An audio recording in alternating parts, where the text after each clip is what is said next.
What if AI isn't just changing how we work, but reshaping the future of jobs altogether? Not someday, right now.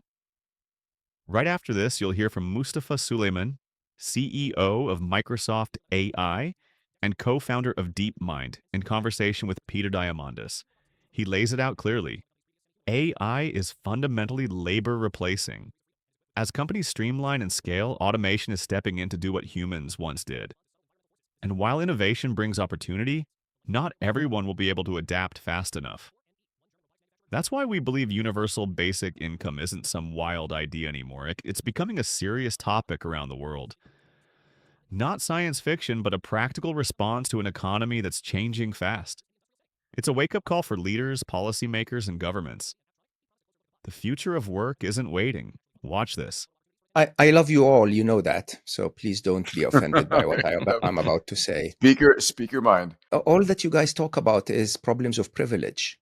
It's like, my traffic jam, I want to make sure that my cab is waiting for me outside. And just go tell those things to the cab driver that actually is feeding 4 and working 2 shifts, right?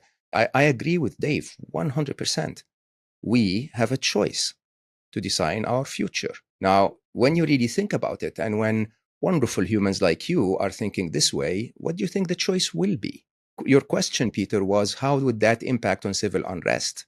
Well, if they heard this conversation and how careless we are about their jobs, saying things like, yeah, they'll figure something out.